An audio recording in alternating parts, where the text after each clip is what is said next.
Hey, welcome to Follow Him Favorites. This is where John and I share a single story to go with each week's lesson. John, do I have a story for you? We are in sections 129 through 132 this week. We're talking quite a bit about eternity, celestial kingdom, sealing.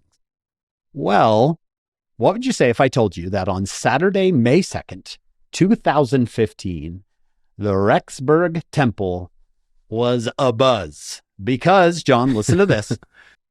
An 82-year-old man was going to be sealed that day to his 35-year-old mother and his 38-year-old father.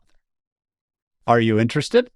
They were born on leap year? How does that happen? Yeah. I think you're going to love this. Now, this story is told by Diane Packer. She's a friend of mine. Her daughter is Julie Lewis. And I need to give them credit for this, John, because Diane is an excellent writer and Julie is an excellent speaker. I actually heard Julie tell this story, and I was able to get the copy of what Diane had written. So they get full credit for how well this story is told and how beautiful it is. John, the story starts on September 9th, 1932. A baby is born to young parents. He is mentally handicapped, and at some time in his early childhood, he is, quote, institutionalized. So apparently this is very common for that day to take a mentally handicapped child and give them to the state. John, this little boy, his name is Harry. He's going to spend most of his life in mental hospital, group homes, things run by the government. Now, 47 years after Harry is born, Megan is born. She has a completely different life than Harry. There's almost no information about him, but from the minute she was born, Diane writes, to her first sounds, she had doting parents and siblings who cuddled her, nurtured her, and delighted in her very existence. She has lots of pictures and journal entries as evidence. About the time that Megan is taking her first steps, Harry was moved into yet another group home where he would spend 30 years. It was a converted motel. There were several cabin-type rooms. He's got his room, and to go eat somewhere, he's got to go outside and go down to that room and eat. Not a lot of information about him. Definitely a hard situation, John. Yeah. A sad situation. Megan grows up. She goes to college. She meets the amazing Cody, apparently, and they welcome their first child in 2000. They end up having two other children, one in 2003 and another in 2005. John, what happens next is that Megan becomes certified to care for mentally handicapped adults. It's much like foster care. They help these older adults. Maybe their parents are aging and they can't care for them, or maybe there is no family at all. So you interact with these mentally handicapped adults. And this is something that Megan and Cody and their family did. In December of 2008, the home that Harry is in, there's some investigations. They find out that he and the others there have been in deplorable living conditions, John. There's locks on the heaters, so they can't use them if they need them. They are going to shut down this home. 33 of these mentally handicapped adults are going to need somewhere to go. They have nowhere to go. A caseworker calls Megan and Cody. She said, "There's someone I think you should meet. He could be a good fit for your home. His name is Harry.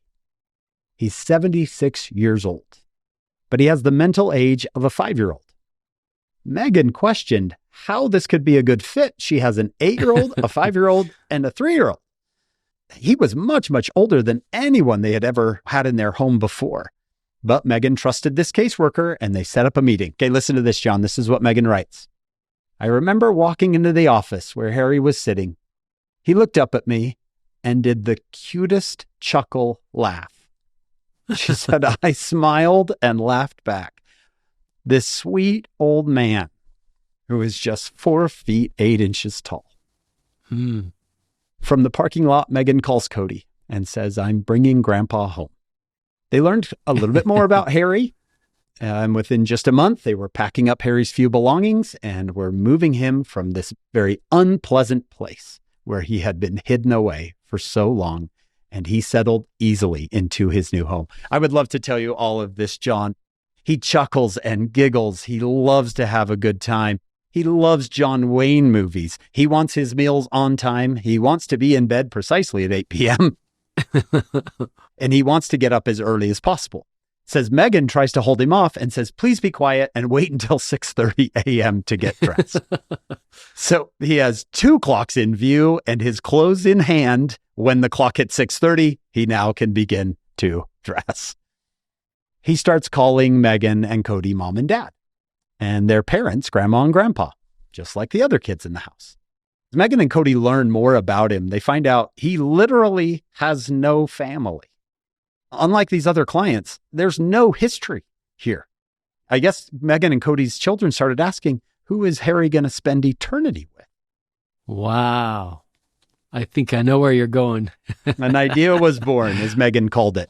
A feeling that Harry should be part of their family, their eternal family. John, there's a lot of details here, and things just start falling into place, where Cody is spending time with a bishop who's interested, and then a lawyer friend who says, I think I could help with that. Finally, in March of 2015, at the age of 82, Harry is legally adopted into Megan and Cody's family. Megan asked him, do you know what it means to be adopted?